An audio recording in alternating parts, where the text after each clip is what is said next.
ಇತ್ತೀಚಿನ ದಿನದಲ್ಲಿ ಮರವು ತೆರವು ಕಾರ್ಯಾಚರಣೆ ನಡೀತಿದೆ ಸಾಗರದಲ್ಲಿ.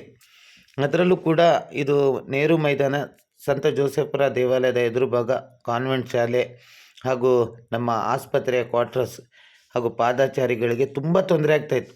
ಹಾಗೂ ಅಲ್ಲಿರುವಂಥ ಎಲೆಕ್ಟ್ರಿಸಿಟಿಗೂ ತುಂಬ ತೊಂದರೆ ಆಗ್ತಿತ್ತು. ಹಾಗಾಗಿ ಸಂಬಂಧಪಟ್ಟ ನಗರಾಡಳಿತ, ನಗರಸಭೆ ಈ ಮರದ ತೆರವು ಕಾರ್ಯಾಚರಣೆ ಮಾಡಿದ್ದಾರೆ. ಇದರಲ್ಲಿ ಅರಣ್ಯ ಇಲಾಖೆ ಸಿಬ್ಬಂದಿಗಳು ಹಾಗೂ ನಮ್ಮ KEB ಅವರು ಕೂಡ ಇದರಲ್ಲಿ ಭಾಗವಹಿಸಿ ಈ ಮರದ ತೆರವು ಕಾರ್ಯಾಚರಣೆ ಮಾಡಿದ್ದಾರೆ. ಮಾಡಿದ ಎಲ್ಲ ಅಧಿಕಾರಿಗಳಿಗೂ, ಸಿಬ್ಬಂದಿಗಳಿಗೂ, ಕಾರ್ಮಿಕರಿಗೂ ಧನ್ಯವಾದಗಳನ್ನು ಈ ಲೈವ್ ಸಾಗರ್ K15 ಮುಖಾಂತರ ತಿಳಿಸ್ತೀನಿ. ಧನ್ಯವಾದಗಳು. ಹಾಗೂ ಅಲ್ಲಿನ ಸ್ಥಳೀಯರು ಕೂಡ ಸಂತೋಷ ಪಟ್ಟಿದ್ದಾರೆ, ಹರ್ಷ ವ್ಯಕ್ತಪಡಿಸಿದ್ದಾರೆ. ಎಲ್ಲ ಕೆಲಸ ಮಾಡಿದ್ದು ಧನ್ಯವಾದಗಳು ತಿಳಿಸಿದ್ದಾರೆ ನಗರ ಸಭೆಗೆ ಅಧಿಕಾರಿ ವರ್ಗದವರಿಗೆ.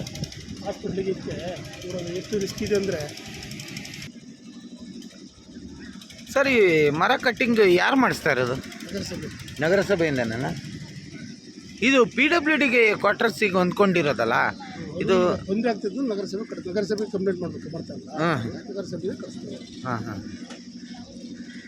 ಏನೋ ಸಮಸ್ಯೆ ಅವರೇ ಅವರಿಗೆ. ಹೌದು, ಇದು ನಗರಸಭೆಯ ಸಮಸ್ಯೆ ಅಂತ ಹೇಳಿ ಇಲ್ಲಿ ಶಾಲಾ ಮಕ್ಕಳಿಗೆ ಮತ್ತು ಹಾಸ್ಪಿಟ್ಲಿಗೆ ಮತ್ತು ತಿರುಗೋಡ ಪಾದಚಾರಿಗಳಿಗೆ ಆಗ್ತಿರೋಂಥ ತೊಂದರೆಯನ್ನು ತಪ್ಪಿಸಲು ಈ ನೀಲಗಿರಿ ಮರನ ಕಡಿಸಿದ್ದಾರೆ.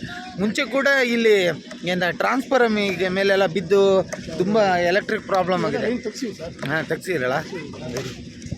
ಒಳ್ಳೆ ಕೆಲಸ ಮಾಡ್ತಿದ್ದಾರೆ ನಗರಸಭೆಯವರಿಗೆ ಧನ್ಯವಾದಗಳು. ಇಲ್ಲಿ ಸ್ಥಳೀಯರು ಕೂಡ ಹೇಳ್ತಿದ್ರು. Okay, thank you sir.